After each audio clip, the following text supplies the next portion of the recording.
derramando os nossos corações diante do Senhor, trazendo o Senhor, recebendo, melhor dizendo, consolo da parte de Deus, por meio do Teu Espírito. E é nessa mesma expectativa que estamos aqui agora, diante da Tua Palavra, para ouvirmos a Tua Palavra, sermos consolados, sermos instruídos, ó Pai, para a vida eterna. E que a partir do que temos ouvido e visto, Senhor, por meio das Sagradas Escrituras, possamos viver uma vida, Senhor Deus, de integridade, Senhor, de santidade diante do Senhor. Tem misericórdia de nós, ó Pai. Torna sempre essa chama que existe dentro de nós, do Evangelho, Teu Espírito Santo, vivo, presente, ativo, Senhor Deus, cada dia mais em nossas vidas. É o que nós te pedimos, em nome de Jesus. Amém. Queridos, vamos abrir a palavra do Senhor em 1 Timóteo, capítulo 2, agora iniciando o capítulo 2, versos de 1 a 7. Hoje a gente está propondo ir até o verso 3, né? Mas nós vamos fazer a leitura até o verso 7, que é essa primeira parte aqui, né? Você percebe que o capítulo 2 fala sobre oração, né? E aí você vê um dos objetivos da oração e como deve ser essa oração, que é a segunda parte, né? Ele vai falar o proceder conveniente no culto, a postura do crente diante de Deus nesse momento devocional, no seio da igreja. Então diz assim a palavra do Senhor: antes de tudo, pois, exorto que se use a prática de súplicas, orações, intercessões, ações de graça em favor de todos os homens, em favor dos reis e de todos os que se acham investidos de autoridade, para que vivamos vida tranquila e mansa, com toda piedade e respeito. Isto é bom e aceitável diante de Deus, nosso Salvador, o qual deseja que todos os homens sejam salvos e cheguem ao pleno conhecimento da verdade. Porquanto há um só Deus e um só mediador entre Deus e os homens, Cristo Jesus, homem, o qual a si mesmo se deu em resgate por todos, testemunho que se deve prestar em tempos oportunos. Para isto fui designado, pregador e apóstolo. Afirmo a verdade, não minto. Mestre dos gentios na fé e na verdade. Queridos, nós estamos iniciando o capítulo 2 e nós percebemos claramente que há uma continuidade aí. Uma continuidade em que o apóstolo Paulo agora ele vai falar sobre um tema específico.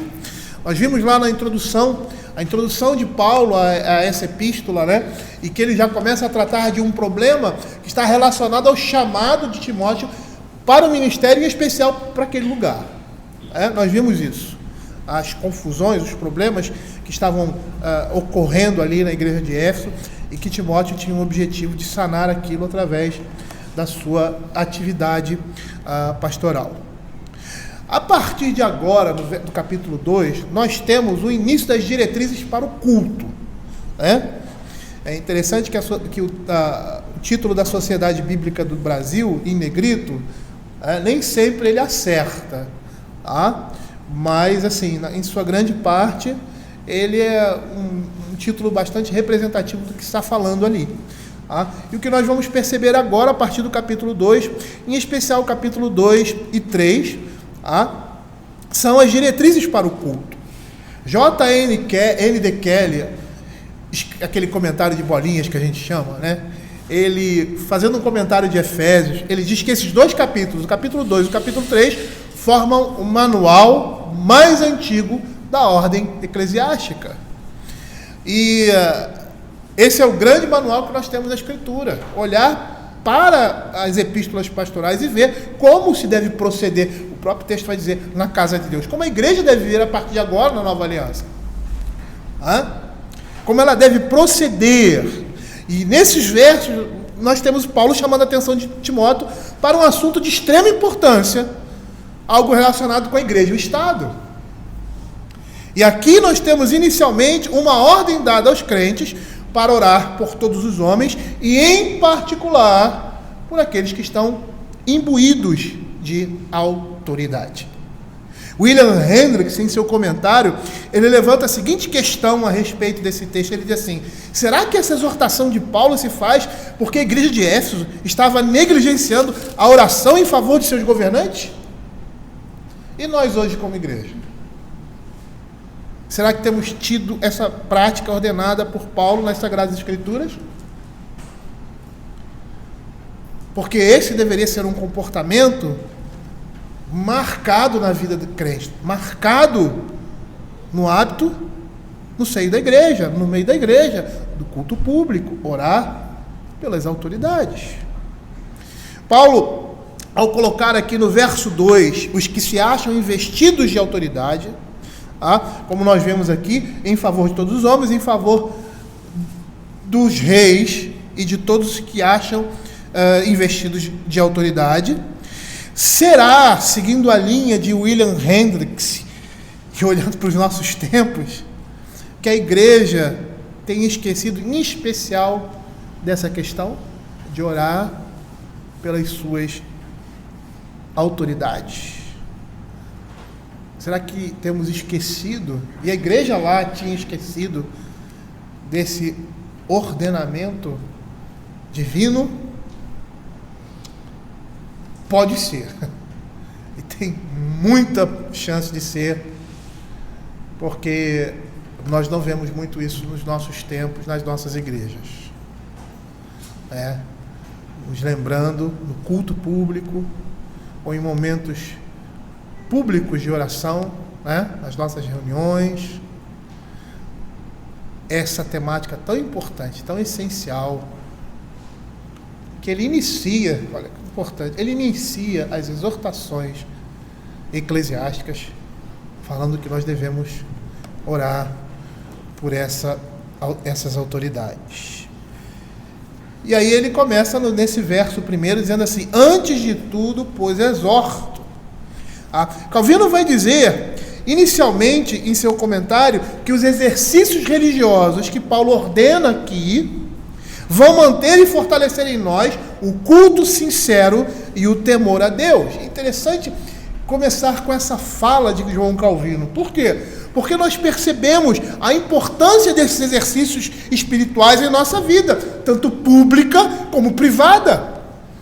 E só abrindo um parêntese,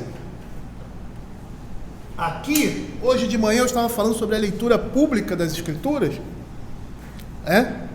e eu já contei para os irmãos como começamos a fazer esse tipo de comportamento no culto. Não é uma invenção minha. Na realidade, as igrejas reformadas de todo o tempo, na sua liturgia, tinham um momento de leitura pública das Escrituras. E olhando para essa perspectiva de Calvino, apesar de estar falando de oração, nós vamos falar sobre isso também, mas olhar como um todo esses exercícios espirituais, tanto público quanto privado, ou seja, tanto no meu momento meu a sós com Deus, na minha devocional, na minha devoção particular, quanto no culto a Deus. E olhando o culto a Deus com relação à palavra de Deus, em especial falando desses exercícios espirituais, desculpa a prolixidade, com referência à leitura da palavra, eu já vi pessoas chegarem para mim e dizerem assim: pastor, na igreja que eu fui, eles só abriram a Bíblia uma vez. Foi na hora da pregação. E foi por um pretexto. Porque a pregação não teve nada a ver com aquele texto que ele falou.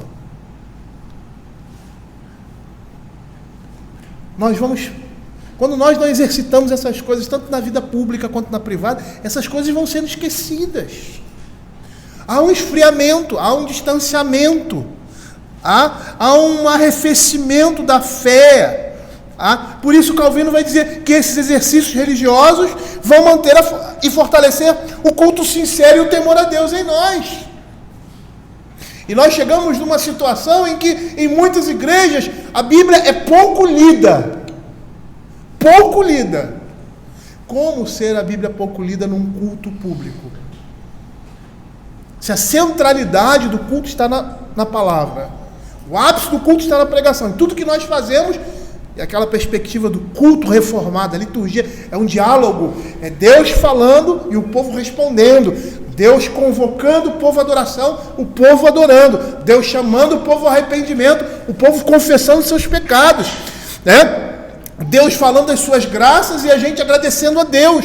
Deus falando por meio da pregação e o povo ouvindo e obedecendo. E vivendo por meio dela. É um diálogo.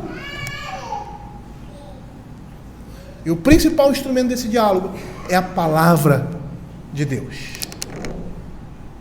E é por isso que Calvino fala da importância. A oração é tão importante. Aquele conceito errado que nós tínhamos, bastante pentecostal, né? Que nós temos que nos sentar num determinado, ficar 4, 5 horas orando. E aqueles que embarcavam nessa, chegavam um tempo, eu, por exemplo, vou orar o quê? Motivo eu tenho.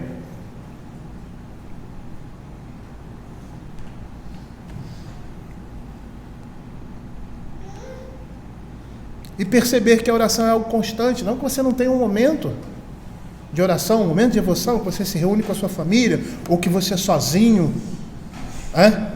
nos seus momentos devocionais, você pega a palavra, você ora. Mas a oração é algo constante na vida do crente. Estamos trabalhando, às vezes o nosso trabalho, um problema, uma situação, nós vamos enfrentar uma situação difícil, a gente fecha os nossos olhos, ou às vezes nem fecha os olhos. E ora, Senhor, eu estou entrando agora naquela sala. Vai comigo, me acompanha, me abençoa, me faz voltar para casa, me faz ir ao trabalho na tua paz.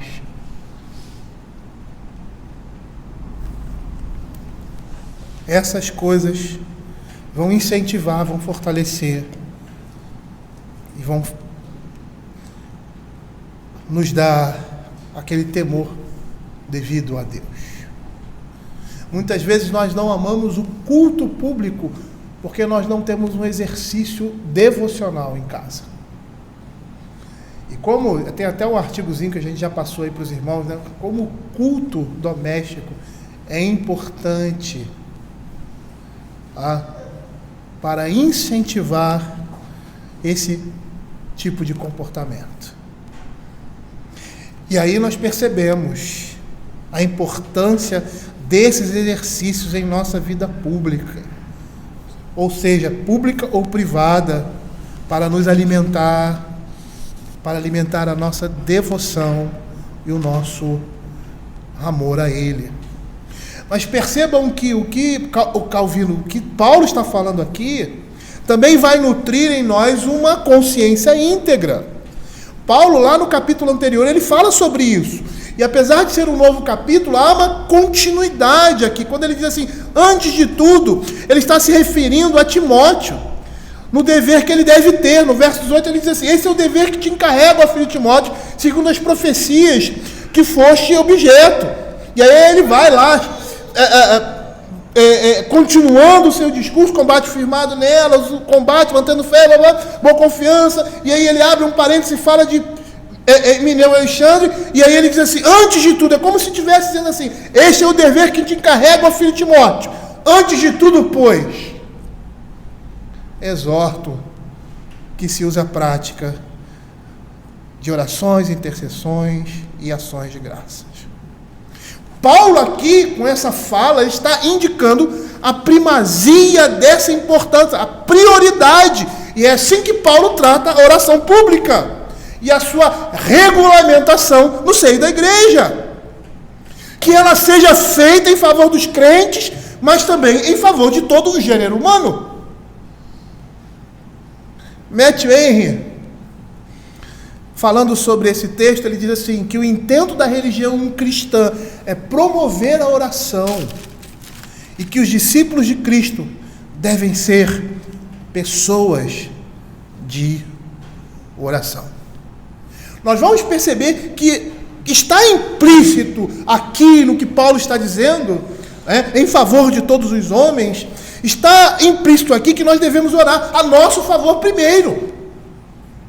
Lá em Efésios capítulo 6, quando Paulo traça a armadura do crente, lá no verso 18, ele diz assim, com toda oração e súplica, orando em todo o tempo no Espírito. E para isto, é lógico que está implícito, não é implícito, explícito aqui, claramente, que a oração é em favor dele mesmo, está orando por ele, nessa luta, nessa batalha espiritual. E aí ele diz assim: em todo tempo no Espírito, para isso, vigiando com toda a perseverança e súplica por todos os santos. Nós devemos orar por nós devemos orar pelos nossos irmãos, mas também por todas as pessoas específicas que necessitam ou desejam as nossas orações. Paulo aqui está nos dizendo claramente que nós devemos orar por todos os homens e não restringir as nossas orações somente ao corpo da igreja. E de certa forma o apóstolo Paulo se opõe aqui àqueles que pensam que nós não devemos nos preocupar com o bem-estar dos incrédulos, daqueles que não têm nenhuma relação com a igreja de Cristo. E ao usar essas expressões, súplicas, orações, intercessões, ações de graça, ao usar esses termos, ele quer apontar de forma geral que para toda e qualquer tipo de oração que se possa fazer em favor de alguém, nós devemos fazê-la. J.N. Kelly, no comentário de Bolinha, de Efésios, ele diz que, em seu comentário, ele diz assim: o objetivo de Paulo é insistir na centralidade da oração, mais do que oferecer uma análise sistemática dos tipos de oração. Porque ele fala aqui: súplicas, orações, intercessões, ações de graça. Calvino, quando comenta, faz um comentário de Paulo, dessa carta, do capítulo 2, ele diz que não prefere fazer uma distinção entre esses gêneros de oração, preferindo fazer uma distinção mais geral entre os termos súplica e orações, dizendo que o primeiro denota uma forma de oração em que se faz alguma solicitação específica, e aí entraria nesse caso as intercessões, e que o segundo termo, as orações, consistia num termo mais geral, para todo e qualquer tipo de oração.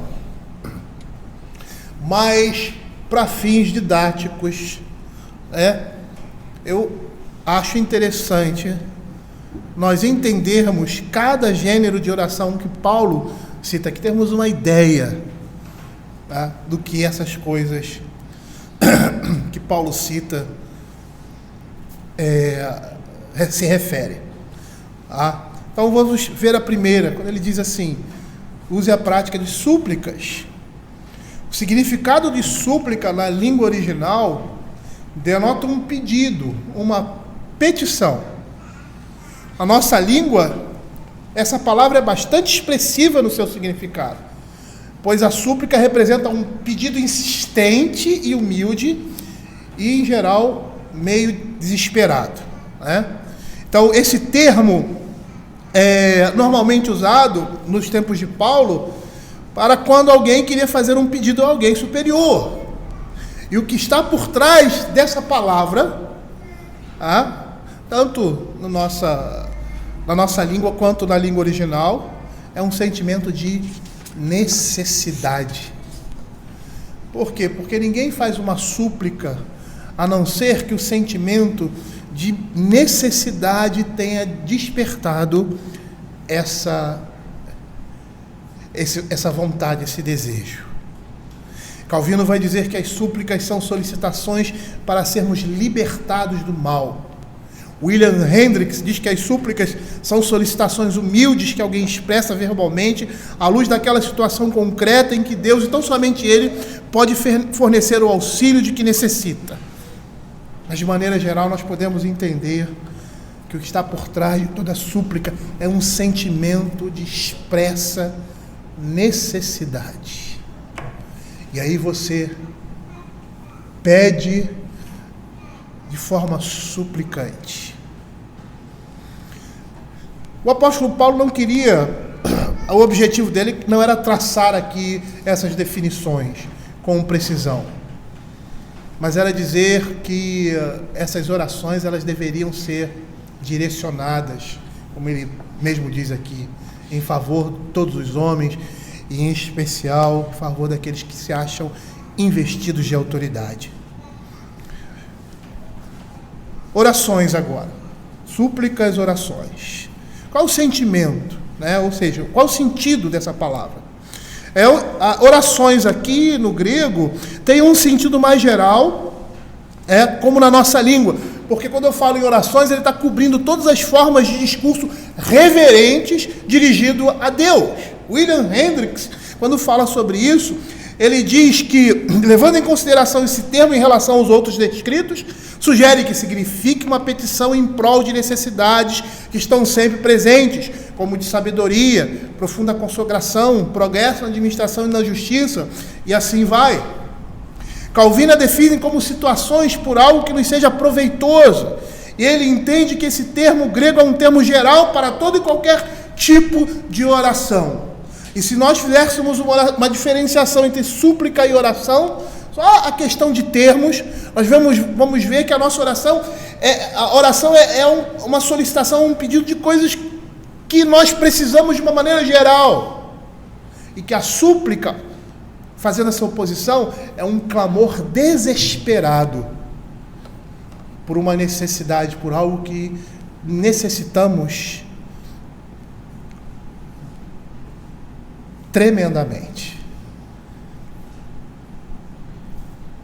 Alguma problemática, alguma deficiência que foge ao curso natural e que nos leva numa situação de grande necessidade para que possamos suplicar ao Senhor. Aí, nesse rol de tipos de oração, gêneros de oração, ele fala das súplicas, orações, e agora ele fala das intercessões. E esse é um termo muito usual em Paulo para aquelas orações que oferecemos em favor de outras pessoas. E o uso desse termo, além de expressar um acesso confiante a Deus, representa uma oração como uma conversa de coração com Deus. Algo assim de profundo sentimento. E é interessante porque quando nós intercedemos por alguém, é como se nós estivéssemos entrando na sua necessidade e sentindo como nossa, mas não sendo nossa, a necessidade do outro. E aí, intercedemos, clamamos. E por último, ele diz assim, ações de graças. E essa é a expressão final. Parece que a ideia aqui é que ela estava completando um círculo. E de modo que as bênçãos que provêm de Deus voltem para Ele, para aquele que agradece, para aquele que está agradecendo, na forma de gratidão verbalmente expressa. É uma resposta em oração de gratidão. E aqui, olhando esse contexto, fica bastante claro que não é somente preciso fazer súplicas, orações e intercessões, mas também ações de graça em favor de todos os homens, inclusive dos reis e demais autoridades.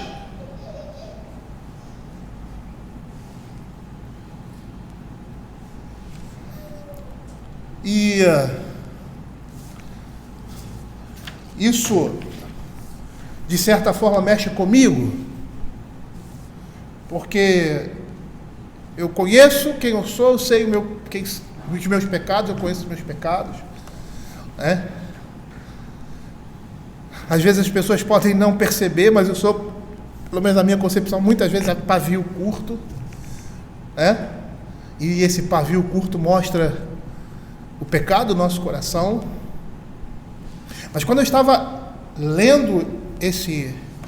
preparando esse sermão, eu me lembrei de algumas coisas que têm acontecido recentemente. Como algumas pessoas e muitos crentes desejando a morte do nosso presidente. E verbalizando isso. Tem tanta gente na política que eu não gosto e que merece o meu desprezo, o nosso desprezo,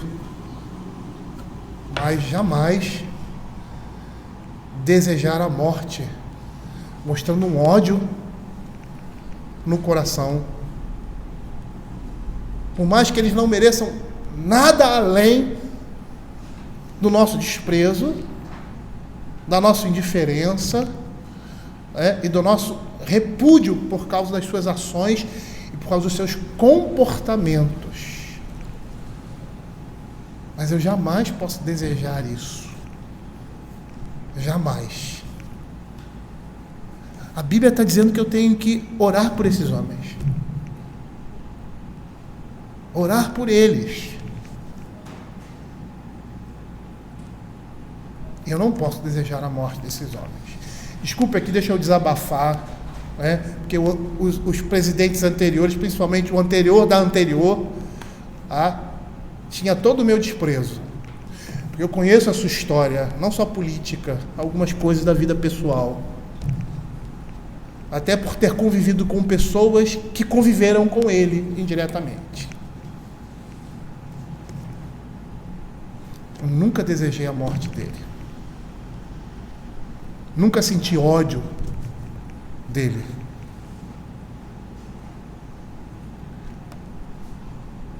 Por mais que não tenha muito prazer em quem ele é. Desejar a morte de um presidente que demonstra claramente, e que eu não quero fazer nenhum juízo de valor, também não quero mostrar a minha preferência, mas demonstrando claramente o desejo e o amor por essa nação. Até porque tem a mesma, vamos dizer assim, orientação como militar que eu tive, e entender o sentimento de militares com relação à nação, o que se cultua no meio militar, o amor à nação, à pátria, a defesa com a sua própria vida da soberania nacional. É complicado, realmente. Não sei o que pensar dessas coisas. Olha o que Calvino diz sobre as ações de graças. Sobre o significado de ações de graças, não há nada de obscuro. Pois ele não só nos incita a orar pela salvação dos incrédulos, mas também a render graças por sua prosperidade e bem-estar. A portentosa benevolência que Deus nos demonstra dia a dia ao fazer nascer o sol sobre bons e maus é digna de que todo o nosso louvor e o amor devido ao nosso próximo deve estender-se aos que dele são indignos. William Barclay diz que ações de graças é uma parte integral da oração, e ele nos lembra que orar não só significa pedir coisas a Deus, mas também significa agradecer em tudo. Paulo, quando fala ali em Filipenses capítulo 4, abram aí, Filipenses capítulo 4, ele diz que as ações de graça são parte integrante das nossas orações. Quando ele diz assim, não andeis ansiosos de coisa alguma, em tudo, porém, sejam conhecidas diante de Deus as vossas petições pela oração e pela súplica com ações de graça.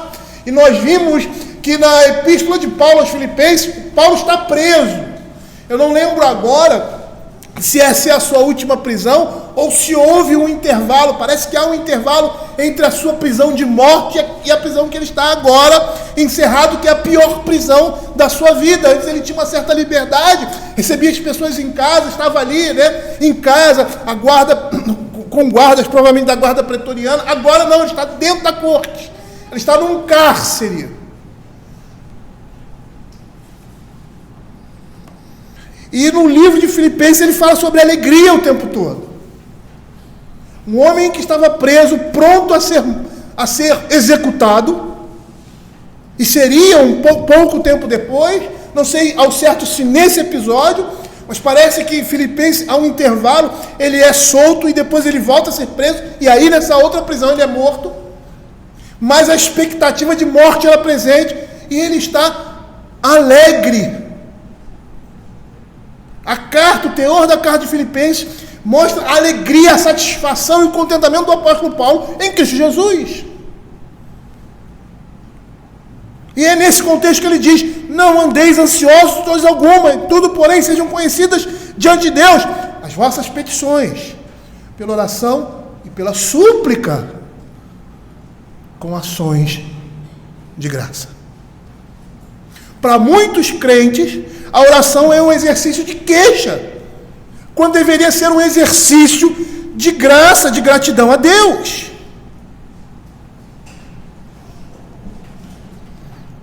E não precisa ser muito crente para entender isso. A revelação natural já nos mostra isso.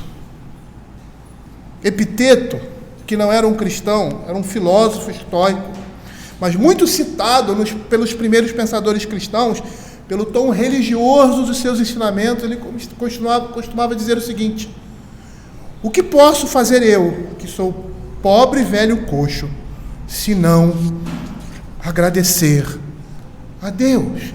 Nós temos mais motivos para agradecer a Deus do que para pedir. E quando nós perdemos isso de vista, as nossas orações estão repletas de pedidos e intercessões em nosso favor, e esquecemos de carregá-las com ações de graça, como Paulo mesmo diz aqui. Vocês querem pedir, peçam. Vocês estão orando, suplicando por vocês, supliquem. Mas lembrem que todas essas coisas devem vir com a gratidão a Deus. Nós temos o privilégio de trazer nossas necessidades,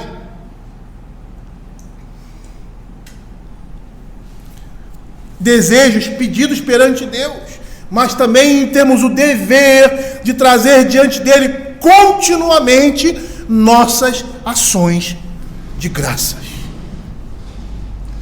Agora, Paulo está falando isso, voltando lá, que essas coisas devem ser direcionadas em favor de todos os homens.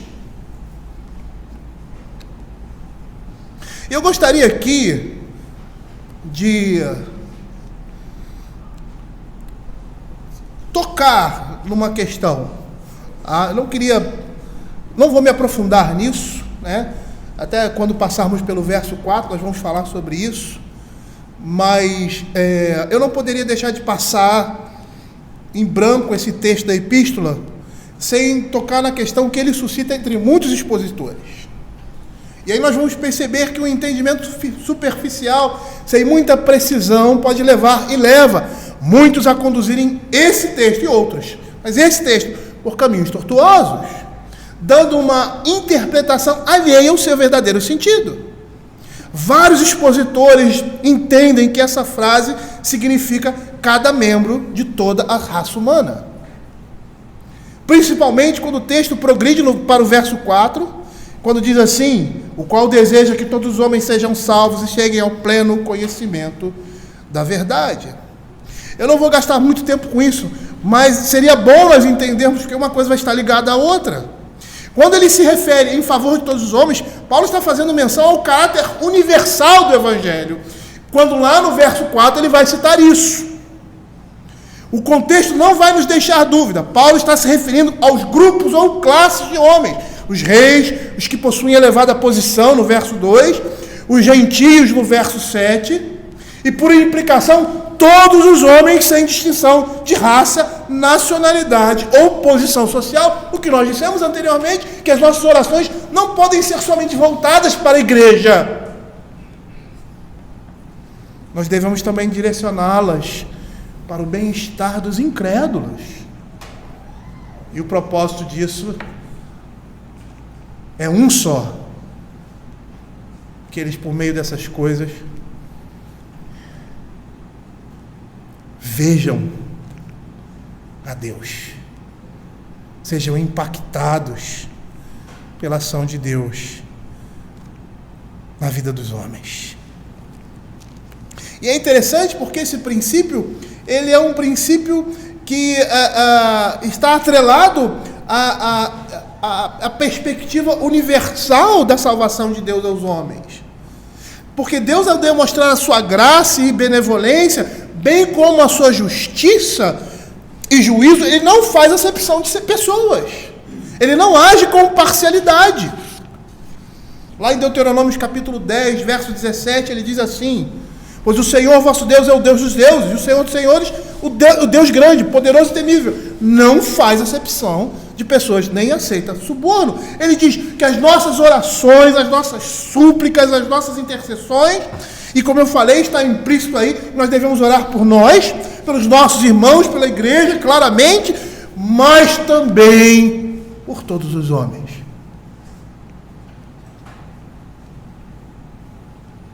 E aí ele direciona isso com mais detalhe, em favor de todos os homens, dos reis e de todos os que se acham investidos de autoridade. Se nós olharmos para esse texto e levarmos em consideração que os cristãos daquele tempo tinham muito mais razão para odiar as autoridades que todos os demais, porque todos os magistrados daquele tempo, no contexto do apóstolo Paulo, eram ajuramentados inimigos de Cristo. E aí poderíamos concluir que eles não deveriam orar em favor de pessoas que tinham prazer em se opor ao reino de Deus. Paulo aqui resolve essa dificuldade, ordenando que sejam oferecidas orações em favor desses homens. E Calvino vai dizer uma coisa muito interessante. Ele vai dizer assim: a depravação humana não é razão para não se ter em alto preço as instituições divinas. E a Escritura nos diz claramente que Deus designou as autoridades para a preservação do gênero humano. Romanos capítulo 13, verso de 1 a 7. Todo homem esteja sujeito às autoridades superiores, porque não há autoridade que não proceda de Deus. E as autoridades que existem foram por ele instituídas, de modo que aquele que se opõe à autoridade resiste à ordenação de Deus. E os que resistem entrarão sobre si mesmo condenação, porque os magistrados não são para temor quando se faz o bem, e sim quando se faz o mal. Queres tu não temer a autoridade, faz o bem, terás louvor dela, visto que a autoridade é ministro de Deus para teu bem. Entretanto, se fizeres o mal, teme, porque não é sem motivo que ela traz a espada, pois é ministro de Deus, vingador, para castigar o que pratica o mal. É necessário que lhe estejais sujeito, não somente por causa do temor da punição, mas também por dever de consciência. Por esse motivo também pagais tributo, porque são ministros de Deus, atendendo constantemente esse serviço. Pagai a todos o que lhe é devido, a quem tributo, tributo, a quem imposto, imposto, a quem respeito, respeito, a quem honra, honra. E por mais que essas autoridades fracassem na execução dos desígnios de Deus, nós vamos falar sobre os desígnios de Deus, da palavra de Deus para toda a autoridade, nós não devemos, por tais motivos, cessar de ter prazer naquilo que pertence a Deus e desejar que seja preservado.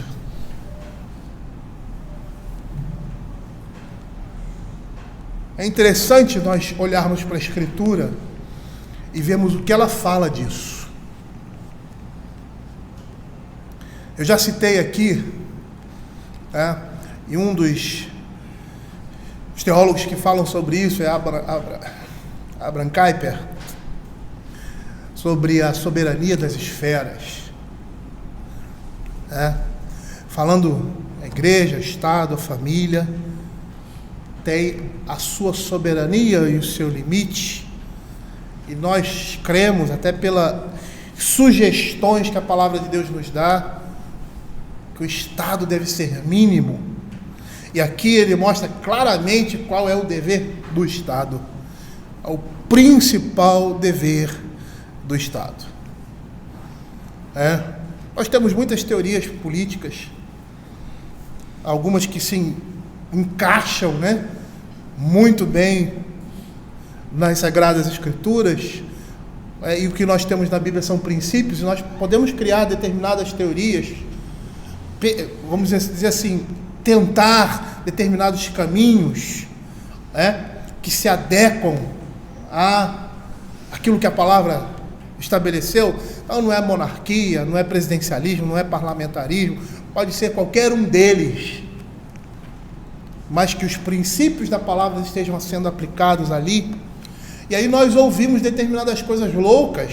Hoje em dia temos ouvido a ideia de anarcocapitalismo, que é uma filosofia política capitalista que promove a anarquia, que é entendida como eliminação do Estado e a proteção à soberania do indivíduo através da propriedade privada e do mercado livre. Mistura um monte de coisa.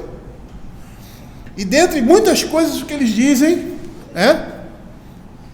eles não se deve pagar tributo, tudo deve ser público, não se deve pagar tributo ao Estado, à segurança, à saúde, tudo deve ser privado, melhor dizendo. Eu não estou aqui para discutir essas teorias, mas a gente percebe claramente pelo texto da Escritura que ela está completamente furada. É o reverso completamente oposto de uma outra moeda que se chama socialismo, comunismo. E ambos jazem em grande erro, porque a Escritura nos mostra qual é o dever do Estado. E nós, como diz aqui, devemos prestar honra, respeito, orar por essas pessoas, porque são instituições que Deus estabeleceu. E se Deus estabeleceu essas instituições, Ele diz também como deve funcionar. Não no seu modus operandi, mas na justiça e na equidade dessas coisas.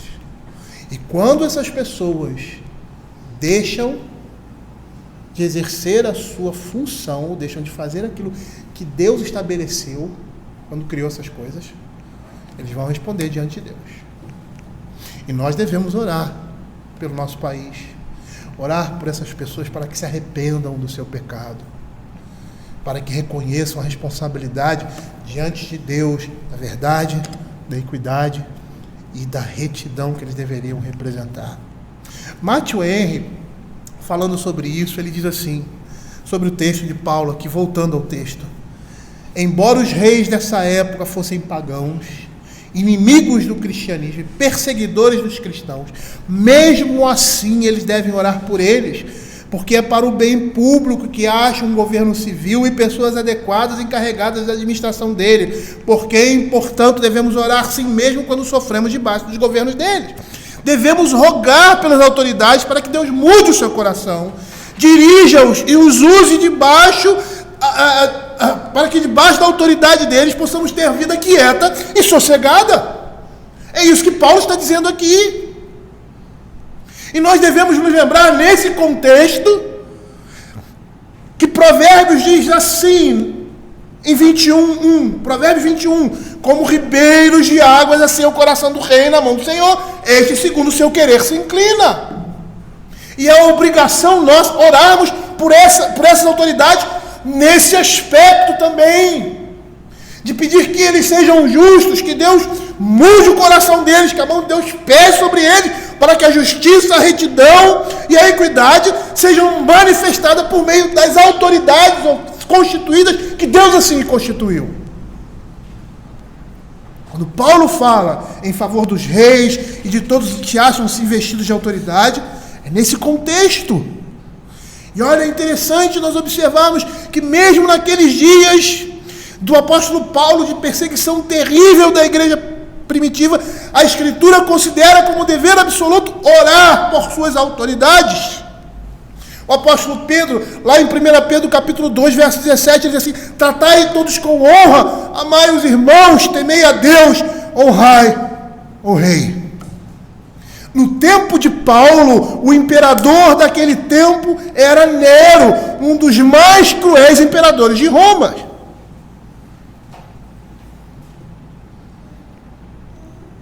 E há muitos exemplos práticos na Escritura de tipo de comportamento como esse de Paulo aqui, clamando para que a igreja, ordenando para que a igreja ore pelas suas autoridades. E os resultados que Paulo apresenta aqui. Em favor dos reis e dos que se acham investidos de autoridade, para que vivamos vida tranquila e mansa, com toda piedade e respeito. Eu quero trazer um exemplo desse. Abra Esdras, capítulo 6. Vamos abrir aí o texto de Esdras, capítulo 6. Título da Sociedade Bíblica do Brasil: o decreto de Ciro. O decreto de Ciro e a atitude de Dário quanto a esse decreto. No verso 6 ele diz assim: agora, pois, Tatenai, governador da linha do Eufrates, Setar-Bozenai e seus companheiros afarzaquitas, que estáis para além do rei, tirai-os para longe dali. Esse é o decreto de Dário. Então o rei Dário, verso 1, deu ordem, e uma busca se fez nos arquivos reais, onde se guardavam os documentos. Por quê? Porque ele foi suscitado por uma carta, um pedido dos adversários de Esdras, do povo de Deus, para que a obra do templo parasse. Olha o que o verso 9 e 10 diz. Que esse é o decreto de Dário. Também se lhes dê, dia após dia, sem falta, aquilo de que houver mister, novilhos, carneiros, cordeiros, para o holocausto ao Deus dos céus, trigo, sal, vinho, azeite, segundo a determinação dos sacerdotes que estão em Jerusalém, para que ofereçam sacrifício de aroma agradável ao Deus dos céus, e orem pela vida do rei e de seus filhos. Percebam o contexto de Esdras, no capítulo 5, verso 6. Aqui nós temos uma transcrição da carta enviada ao rei Dário, para que se parasse a obra que eles estavam empreendendo.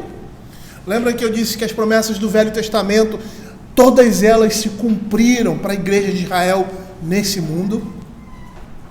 Quando ele disse que ia restabelecer o tabernáculo de Davi, que foi destruído, que eles iriam voltar para a terra prometida. E olha como o rei responde. Aqui nesses versos, no capítulo 5, verso 6, nós temos a transcrição da carta que foi enviada a Dário. E ele, como rei, poderia parar aquela obra, se assim o quisesse, mesmo com um decreto de Ciro, seu antecessor. E era o que tinha acontecido antes sob o reinado de Artaxerxes. Esses nomes aqui, às vezes nos causam confusão, que na realidade não são nomes, são títulos. Artaxerxes, Xerxes, Dário, são títulos. Aí você vai procurar na história lá, você vê Dário I, Dário II, aí tem o nome dele lá. Então você tem um nome pessoal. Aqui são títulos. Por isso que às vezes a gente causa uma confusãozinha, de tempos. Mas só a título de curiosidade. Então lá no verso 6 tem a transcrição da obra, da carta que foi enviada ao rei Dário. Por quê? Porque a obra tinha sido parada. E aí quando aquele rei se vai ou morre, eles retornam à obra. E aí esses homens ali mandam cartas a Dário, que era o rei que agora estava no poder, para que a obra parasse. É como se eles estivessem dizendo assim, aí ele proibiu, mas ninguém está falando nada. É uma desobediência civil que a gente está vendo aqui. E por quê? Artaxerxes manda parar a obra do templo. Eles param por um tempo. Parece que ele morre, passa para um outro rei. Eu não quero precisar essa parte, porque não foi uma parte que eu pesquisei, não me preocupei com isso. Mas aí o tempo passa e eles voltam a construir o templo. Agora subiu um outro rei. Aí eles, estão fazendo a obra, que foi proibida. O que o senhor acha? E eles pedem para parar com essa obra. Olha Esdras, capítulo 4. Olha o verso 1. Ouvindo os adversários de Judá e Benjamim, que os que voltaram do cativeiro edificaram o templo ao Senhor Deus de Israel. Aí lá no verso 11, teor da carta endereçada ao rei Artaxerxes. Do verso 17, por causa da obra que se iniciou, do verso 17 ao verso 22, nós temos aí a resposta de Artaxerxes à solicitação ou à carta que lhe foi enviada com relação à obra que eles iniciaram. Aí ele diz assim: então o rei arreúne o comandante, a Sisai o escrivão, e aos seus companheiros que habitam em Samaria, como aos restantes que estão da além do Eufrate, paz. A carta que nos enviaste foi distintamente lida na minha presença, ordenando eu, buscaram e acharam que de tempos antigos aquela cidade se levantou contra os reis, e nela se têm feito rebeliões e motins. Também houve reis poderosos sobre Jerusalém, que da além do Eufrates dominaram em todo lugar, e se lhes pagaram direitos, impostos e pedágios. Agora, pois, dai ordem a fim de que os homens parem o trabalho, e não se edifique aquela casa, a não ser com autorização minha. Guardai-vos, não sejais remissos dessas coisas, porque há de crescer o dano em prejuízo dos reis. A resposta de Dário, ao receber esse segundo momento, agora esses homens, eles voltam a reedificar, e ele manda uma carta para Dário. Anteriormente, eles tinham sido proibidos por Artaxerxes. Agora Dário está no poder, e eles mandam uma carta. Esses homens estão querendo construir esse templo. E a carta de Dário é enfática, incluindo 2 decretos que facilitavam o processo de construção. E em meio a tudo isso, a igreja estava orando. Claramente você vê ali em Neemias e Esdras a oração do povo de Deus sendo oferecida a ele para que o templo fosse reconstruído e para que eles pudessem retornar. Isso já tinha sido feito inicialmente em Ciro. Abra Esdras capítulo 6. O decreto de Dário. E nós vamos perceber que ele faz 2 decretos. O primeiro retrata Dário como um rei generoso e preocupado com o bem-estar da liderança judaica. E ele também estava preocupado em garantir a prática correta de culto. E assim ele ordena que seja fornecido aos judeus animais, alimentos necessários para o sacrifício de aroma agradável. Veja aí dos versos 7 a 9. Não interrompais a obra desta casa, para que o governador dos judeus e os seus anciãos reedifiquem a casa de Deus no seu lugar. Também por mim se decreta que, uma vez de fazer esses anciãos judeus, para que reedifiquem a casa de Deus. Em um primeiro momento, quando Dário recebe essa carta, ele vai buscar nos registros de Babilônia o que estava escrito sobre ele, e ele vê o decreto de Ciro. E ele diz, eu vou seguir esse decreto. E aí continua aqui, para que reedifiquem a casa de Deus, e saber que da tesouraria real, isto é, dos tributos da além do rei, se pague pontualmente a despesa destes homens, para que não se interrompa a obra. Também se lhe dê dia após dia, sem falta, aquilo que houver em mistério, novilhos, carneiros, cordeiros para o holocausto ao Deus dos céus, trigo, sal, vinho, azeite, segundo a determinação dos sacerdotes que estão em Jerusalém. Esse era o primeiro decreto. O segundo, nós vamos falar mais adiante, verso 11, também por mim se decreta que todo homem que alterar este decreto, uma viga se arrancará da sua casa, e que ele seja levantado e pendurado nela, e que da sua casa se faça um monturo. Embora o rei Dário provavelmente não estivesse adorando a Yahvé, o Deus dos céus, ele espera que esses decretos levassem os judeus a orar a Deus em favor dele e de sua família, como ele diz lá no verso 10, Esdras 6:10, para que ofereçam sacrifícios de aroma agradável ao Deus dos céus e orem pela vida do rei e de seus filhos. A determinação de Dário em fazer com que seu decreto fosse levado a sério e cumprido totalmente é vista numa perspectiva de severidade profunda, de uma punição profunda para aqueles que alterassem ou não obedecessem o seu decreto. No verso 11, a quem alterar esse decreto, uma viga se arrancará da sua casa, e esse seja levantado e pendurado nela. Provavelmente, não sei ao certo, mas provavelmente aqui ele está mandando que a pessoa seja sacrificada, ou seja, crucificada. E aí nós olhamos essas coisas e achamos que essas coisas não podem acontecer hoje.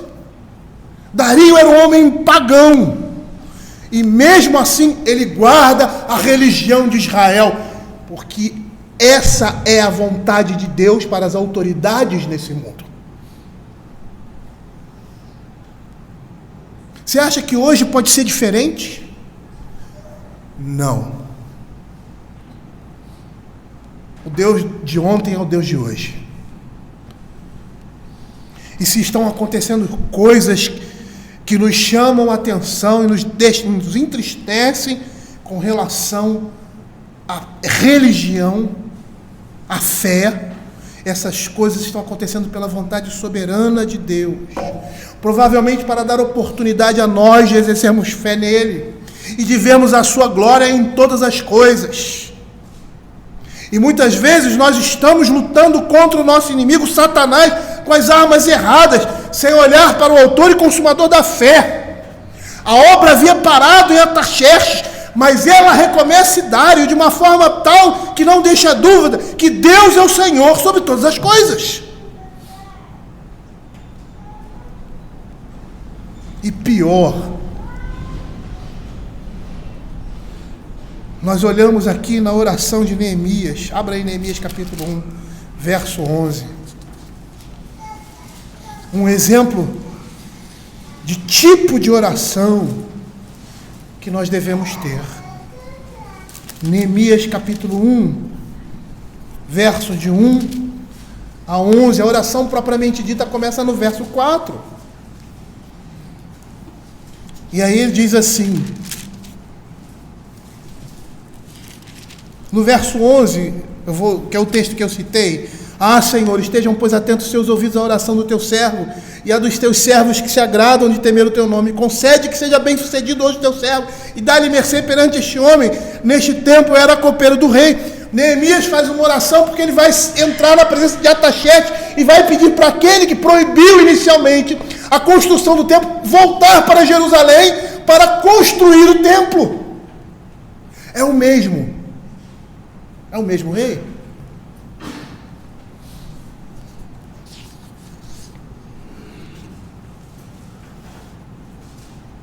E esse mesmo Artaxerxes que havia ordenado que as obras em Jerusalém cessassem. E Neemias sabia disso. Sabia que, humanamente falando, suas chances eram quase que impossíveis. E Neemias demonstrou que, se você quer ser grande e realizar grandes coisas na obra do reino de Deus, você deve ser um homem ou uma mulher de oração. E a resposta de Artaxerxes foi favorável. Por quê? Porque representava a vontade de Deus naquele momento para o seu povo. Neemias capítulo 2, verso 5. E disse ao rei: Se é do agrado do rei, se o teu servo acha mercê em tua presença, peço-me que me envies a Judá, a cidade dos sepulcros de meus pais, para que eu a reedifique. Os versos 7 e 8. E ainda disse o rei: Se ao rei parece bem, deem-se-me cartas para os governadores da além do Eufrates, para que me permitam passar e entrar em Judá. Como também carta para Asaf, guarda das matas do rei, para que me dê madeira para as vigas das portas da cidadela do templo, para os muros da cidade, para a casa em que deverei alojar-me. E o rei mais deu, porque a boa mão do meu Deus era comigo. Segundo historiadores, esse é o mesmo homem que disse anteriormente lá em Esdras capítulo 4, verso 20 a 22, quando diz que aquela cidade levantaram-se reis, pessoas que dominaram, eram pessoas perigosas.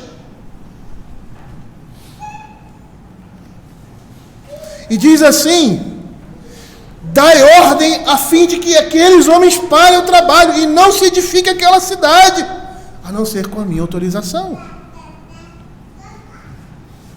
Quando olhamos aqui o que o apóstolo Paulo está dizendo, o que nós estamos esperando diante dos acontecimentos dos últimos dias, conforme a política que tem estabelecido no nosso país?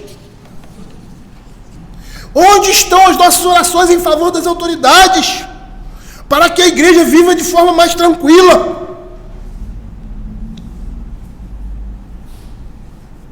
Onde estão as orações pedindo homens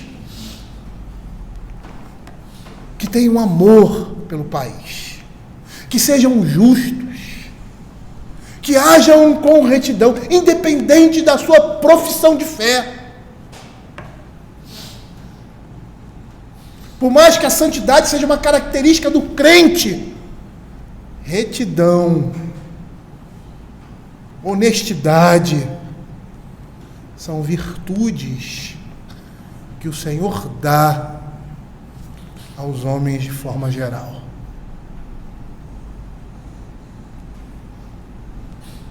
Volte para Neemias, capítulo 1. E é interessante nós observarmos, como eu falei anteriormente, a sistemática da oração de Neemias. No capítulo 1 nós temos um esboço dessas orações.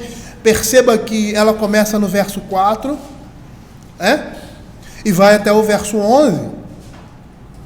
E na oração de Neemias, que se inicia propriamente dita no verso 4, ele confessa tanto o pecado pessoal como o pecado coletivo. Lá nos versos 6 e 7, ele diz assim: estejam, pois, atentos os seus ouvidos e os teus olhos abertos para acudires à oração do teu povo, que hoje faço a tua presença de noite e dia pelos filhos de Israel, teus servos, e faço confissão pelos pecados dos filhos de Israel, os quais temos cometido contra ti. Pois eu e a casa do meu pai temos pecado, temos procedido todo corruptamente contra ti, não temos guardado os mandamentos, nem estatutos, nem os juízos que ordenaste a Moisés, meu servo. Antes de ele entrar na presença do rei, ele está pedindo a Deus que seja favorável a ele. Ele reconhece o seu pecado. E ele afirma na sua oração que Deus ouve a oração do seu povo e perdoa os seus pecados. E essas coisas não servem para lembrar Deus dessas coisas, porque Ele sabe disso, mas para exercitarmos a nossa fé, e vermos essa fé sendo respondida por Deus. O verso 6 de Neemias, capítulo 1, ele diz assim: estejam, pois, atentos os teus ouvidos e os teus olhos, e abertos para acudires à oração do teu servo, que hoje faço a tua presença de noite e de dia, pelos filhos de Israel. Verso 11, Senhor, estejam, pois, atentos os teus ouvidos à oração do teu servo, e a dos teus servos que se agradem em temer o teu nome. E lá, nos versos ainda 6, versos 6 e 7, temos procedido de todo corruptamente, não temos guardado os mandamentos nem os estatutos, nem os juízos que ordenaste a Moisés. Essa atitude aponta para uma humildade de Neemias. Ele reconhece também, nos versos 7 e 8, que Deus estabelece leis e dá instruções. Lembra-te da tua palavra que ordenaste a Moisés, teu servo, dizendo: se transgrediste, eu vos espalharei por entre os povos. E embora Deus seja amoroso, Ele é santo, reto e justo, por isso Ele deve julgar e punir aqueles que não guardam as suas leis. Se transgredires, eu vos espalharei por entre as nações. E por fim, em Neemias, Deus restaura e redime o seu povo. Verso 9 e 10, mas se converterdes a mim, e guardardes os meus mandamentos, e os cumprirdes, então, ainda que os vossos rejeitados estejam pela extremidade dos céus, de lá os ajuntarei e os trarei para o lugar que tenho escolhido para ali habitar o meu nome. E estes ainda são teus servos, o povo que resgataste com teu grande poder e com tua mão poderosa. O exemplo daquilo que Paulo está falando aqui, quando ele diz assim: em favor de todos os reis, para que vivamos vida tranquila e mansa, com toda piedade e respeito, ele diz: orem pelas autoridades, supliquem por elas, intercedam por elas.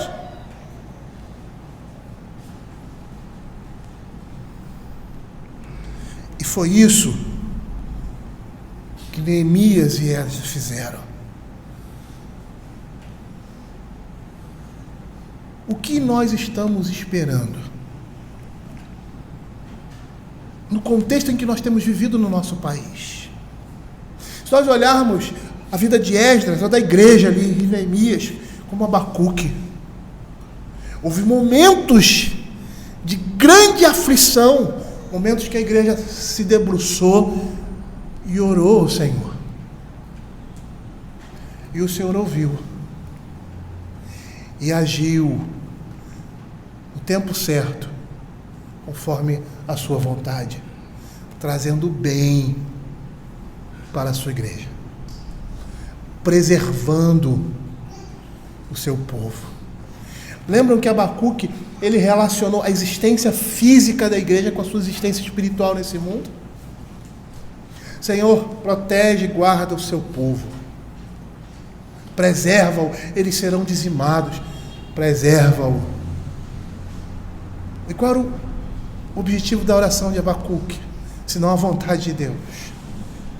Deus suscitando pela boca do profeta aquilo que ele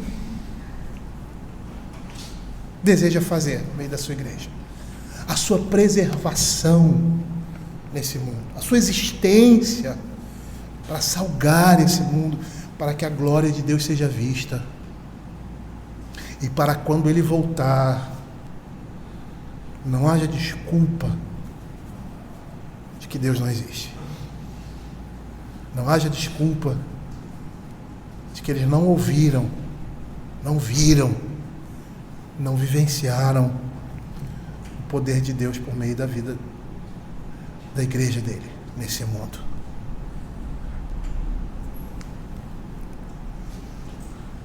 O que nós estamos esperando para clamar ao nosso Deus, para que Ele seja propício a nós, sua igreja hoje, e que se for da sua vontade, clamemos para que tenhamos das autoridades o seu favor, pois elas foram constituídas por Deus com esse propósito. Elas devem preservar o povo de Deus e propiciar a nós total liberdade para vivermos a vida cristã. Nós não podemos fazer essa dicotomia. Deus criou o mundo, aí Ele cria a igreja, os propósitos dele para a igreja e no mundo. Não. Tudo está incluído. As autoridades, como constituídas, têm um propósito. E o propósito é divino. Na vida da comunidade, exercer justiça. Ainda mais no mundo onde o pecado habita. Punir o transgressor. Louvar aqueles que fazem aqueles que vivem de forma correta e santa. Preservá-los. Dar uma vida tranquila, de paz e tranquilidade a uma nação, a religião, e em especial a religião cristã.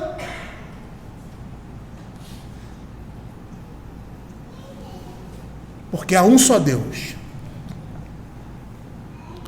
E há uma só religião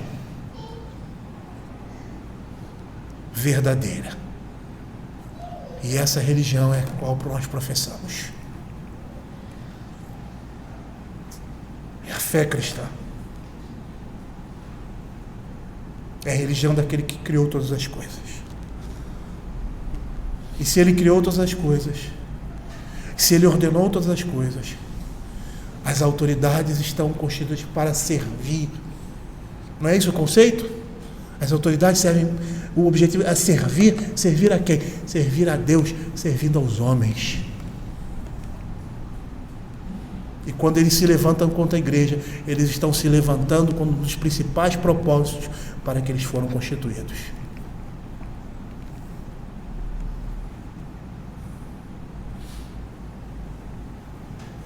Foi para isso que Deus constituiu as autoridades.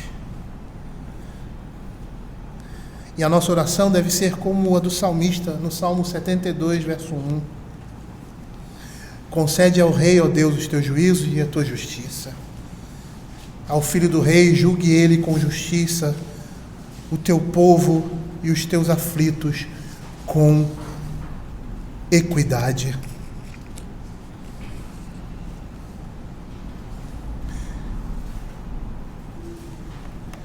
Todos os homens, diz Matthew Henry, sim, os próprios reis e aqueles que estão imbuídos de autoridade precisam receber as nossas orações.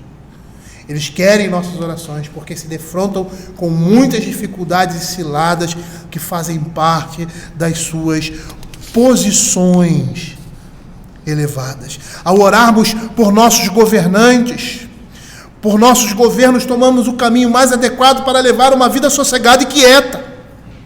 Notem que os judeus ali na Babilônia foram ordenados a procurar a paz da cidade, orando a Deus, porque Deus os transportou para lá e eles deveriam orar por ela. Em Jeremias, capítulo 27, verso 7, diz assim, o profeta fala, ou seja, Deus falando por meio do profeta ao povo, procurai a paz da cidade para onde vos desterrei, e orai por ela ao Senhor, porque na sua paz tereis paz.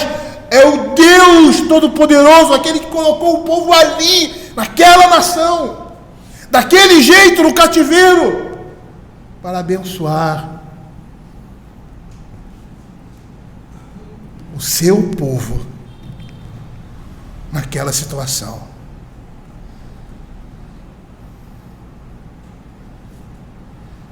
Tertuliano, um dos pais da igreja, insiste para que os cristãos orem pedindo para o seu imperador uma longa vida, um domínio seguro, um lar salvo, um senado fiel, um povo justo e um mundo em paz.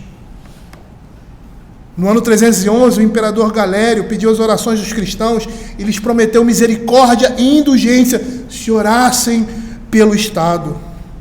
Teófilo de Antioquia escreve: a honra que eu otorgo ao imperador é ainda maior, porque não o adorarei, mas orarei por ele. Não adorarei a ninguém, mas sim ao Deus verdadeiro e real, porque sei que o imperador foi nomeado por ele. Aqueles que honram verdadeiramente ao imperador são aqueles que estão bem dispostos para com ele. Eles obedecem e oram por ele. Eu gostaria de terminar esse nosso texto de hoje, parando aqui, lendo uma oração preciosa, a oração, segundo Barclay, mais grandiosa que por um imperador, que se encontra na Epístola de Clemente de Roma, à igreja de Corinto, que foi escrita no ano 90, quando a selvageria de Domiciano estava ainda fresca na mente dos homens. Diz assim: tu, Senhor e Mestre, outorgaste às nossas autoridades e governadores o poder da soberania através de sua força excelente e inefável, para que nós, conhecendo a glória e a honra que lhes deste, submetamos a eles, não resistiu sua vontade em nada. Portanto, outorga-lhes, ó Deus, saúde, paz, concórdia, estabilidade, que possam administrar o governo que lhe deste sem falhar. Porque tu, ó Mestre celestial, Rei dos séculos, outorga aos filhos dos homens glória, honra e poder sobre todas as coisas que estão sobre a terra. Dirige, Senhor, seu conselho de acordo, administrando o poder que lhe deste, em paz e mansidão com piedade, obtém o seu favor.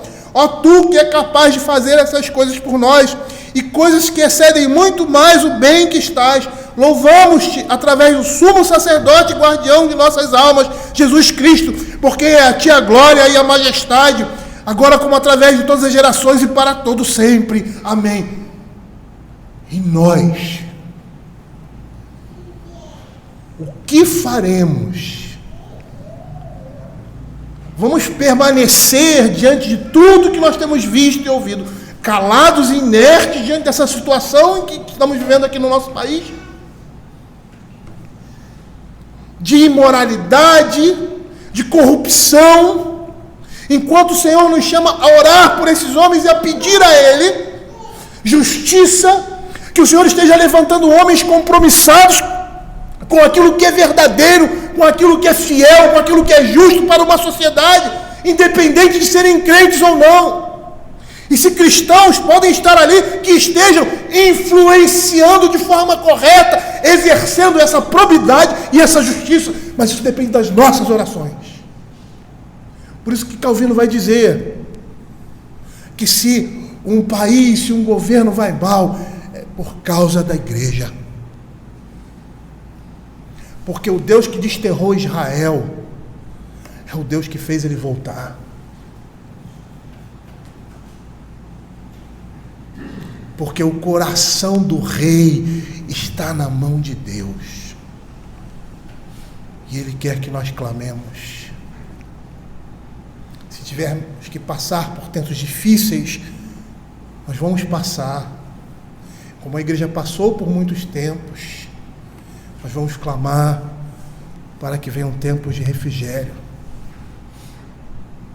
E se esse tempo de refrigério que nós estamos pedindo seja o último, ou seja, é aquele que Cristo vai vir e vai consumar todas as coisas,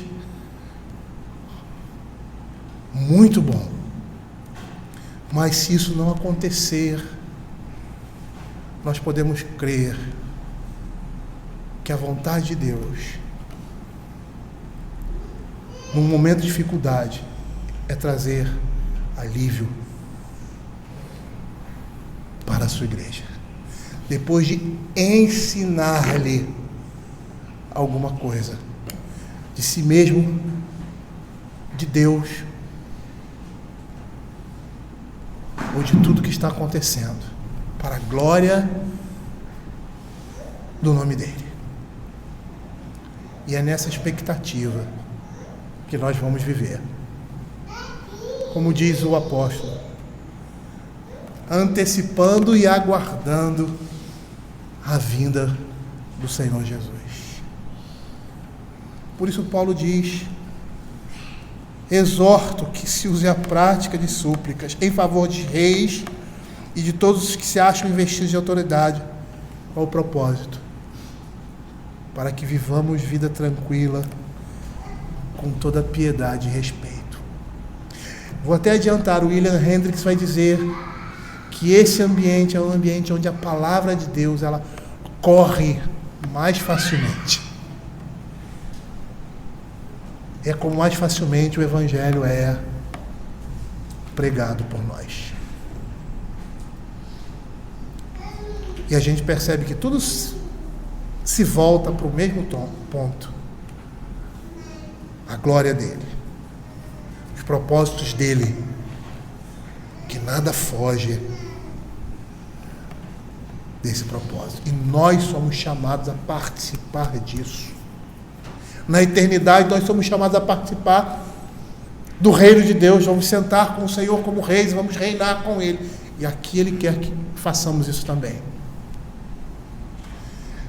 Estejamos reinando com Ele nesse mundo. Como Cristo reinou.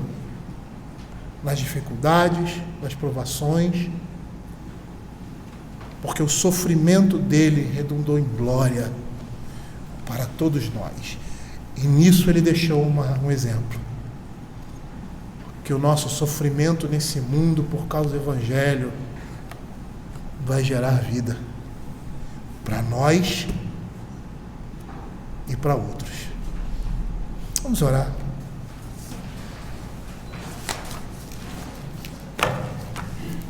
Senhor, queremos te agradecer, ó Pai, pela